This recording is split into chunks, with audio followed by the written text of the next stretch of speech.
J'avais d'abord été découragée par ses limites évidentes à la compréhension mutuelle, renforcées par le fait que, s'il s'exprimait assez bien en français, je ne parlais pas sa langue. Puis, j'ai admis que cette situation m'épargnait l'illusion de croire à une parfaite communication, voire fusion entre nous. Dans le léger décalage entre son français par rapport à l'usage habituel, dans l'hésitation que j'éprouvais quelquefois sur le sens qu'il attribuait à un mot, je mesurais à chaque instant l'à peu près des échanges de paroles.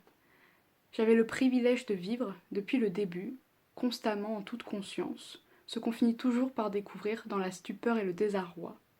L'homme qu'on aime est un étranger.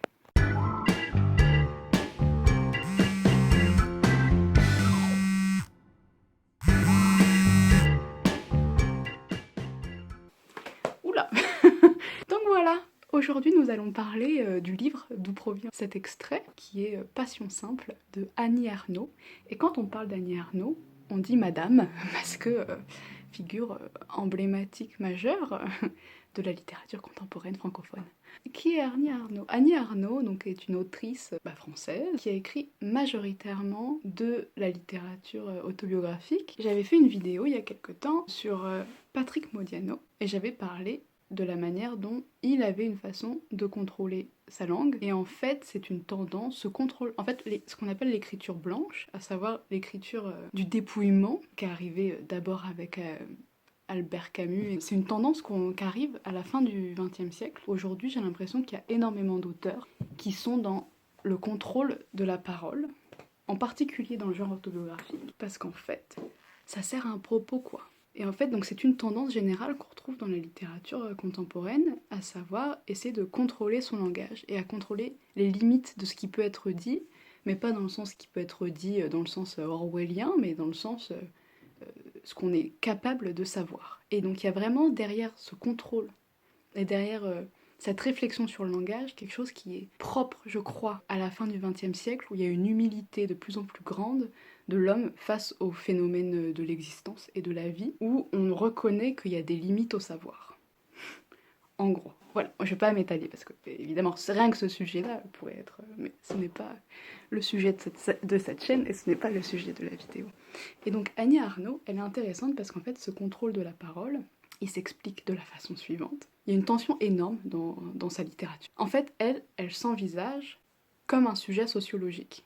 Et son but, c'est de s'observer avec objectivité, mais vraiment comme un sujet sociologique déterminé, et c'est vraiment la démarche de la plupart de ses œuvres. C'est-à-dire que la plupart de ses œuvres parlent notamment de sa famille, où elle essaie de comprendre le cheminement sociologique qui l'a amenée à ce qu'elle est aujourd'hui. Donc elle s'envisage comme un produit social, et en même temps, et moi c'est là où je trouve, il y a une ce que je trouve génial dans sa littérature, c'est qu'il y a souvent des moments, forcément elle parle de sa vie, de sa famille, elle peut pas s'empêcher d'être dans l'émotion, et donc parfois il y a des moments mais infimes de lyrisme où... Enfin, mais c'est un lyrisme, quand je dis ça, c'est un lyrisme contrôlé, mais où on sent que là, il y a un moment où elle accepte, où elle admet qu'il y a une limite à cette objectivité et à la vérité qu'elle peut dire sur elle-même. Parce que c'est d'abord un sujet subjectif. Et donc, dans cette tension entre objectif et subjectif, il y a quelque chose de très beau chez elle, et de très littéraire, qui moi me touche beaucoup. Et pourquoi ça ne pouvait être que le genre autobiographique qui permet ça, c'est qu'en fait, le genre autobiographique, j'avais fait une vidéo, à nouveau, je fais de les pubs pour mes anciennes vidéos, c'est génial, où je parlais des débuts de l'autobiographie. Je devais faire une série que je n'ai jamais continuée, je le ferai un jour, mais en fait ça me fait très peur parce que c'est compliqué l'autobiographie, mais c'est pour ça que c'est passionnant. L'autobiographie, en fait, repose sur l'alternance entre le jeu narré et le jeu narrant, qui est à la fois la même personne, mais en même temps il y a diffraction de l'identité dans le temps. Et du coup, elle, le jeu narrant, tend à vouloir trouver une objectivité tout en réalisant le décalage de vérité qu'il va y avoir avec la vérité du jeu narré. Et du coup, c'est cette tension-là qui est intéressante chez Annie Ernaux. Ça, c'est globalement Annie Ernaux. Est-ce que c'est clair? J'espère. Moi, j'aime bien ces moments de rupture légers et très très forts où elle admet les limites de sa démarche. Et pourquoi j'aime particulièrement Passion simple? Bon, déjà, ça parle d'amour, et je ne sais pas si vous aviez compris, mais je suis une personne niaiseuse ou fleur bleue, selon que vous êtes cynique ou pas.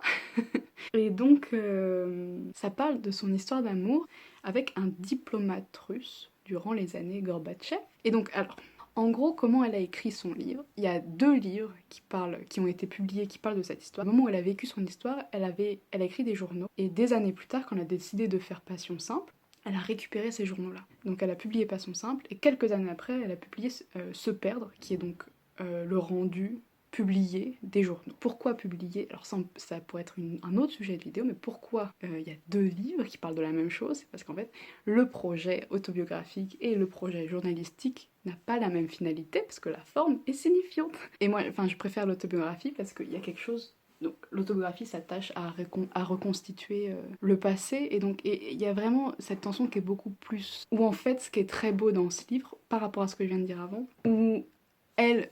Maintenant, elle n'est plus amoureuse de la personne en question. Du coup, elle arrive à s'observer avec du recul. Et donc, en fait, il y a toujours ces moments, cette espèce de décalage entre le jeu narré et le jeu narrant, de elle qui se décrit comme étant folle amoureuse, et du coup qui analyse la manière dont elle aime à l'aune des années qu'on passait. Je trouve, moi, ça m'a parlé de dingue, parce que en fait, elle a une approche très rationnelle.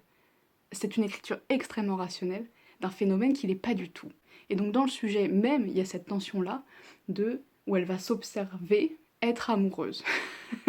Et je dois dire que je pense que c'est le livre d'amour qui m'a le plus parlé. Enfin, c'est la description de l'état amoureux qui m'a...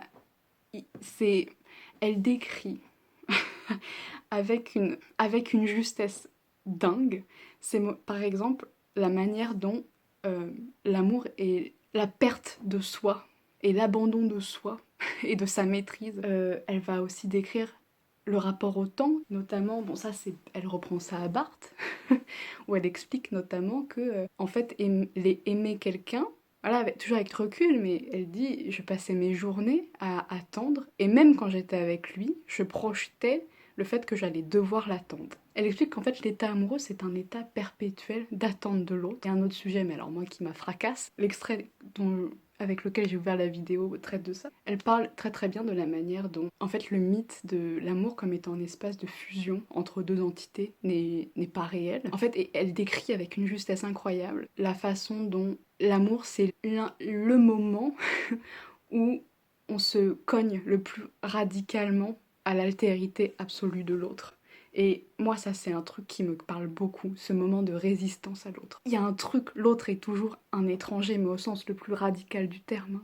Enfin voilà, un livre qui est hyper riche, qui est très très court, donc très très concentré. Mais j'ai rarement lu un truc aussi pertinent. Et dans une langue, mais vraiment, c'est au scalpel, quoi. Et donc globalement, en fait, une fois qu'on a dit ça, ce qui est très très beau, c'est ce qui reste, la description qu'elle donne de l'amour, c'est un état de don absolu de soi, jusqu'à l'oubli de nos valeurs, de notre identité, de notre rationalité, de notre rectitude identitaire et morale, pour servir, au fond, l'impossibilité à rencontrer l'autre réellement. Et ça, je crois que c'est vraiment une... Ça me parle beaucoup. Enfin, bref, c'est un livre magnifique. Franchement, il faut 3 heures pour le lire. Preuve, s'il y a besoin, que la taille ne fait pas la qualité. Moi, il m'a renversé. Donc voilà. Donc, à très vite.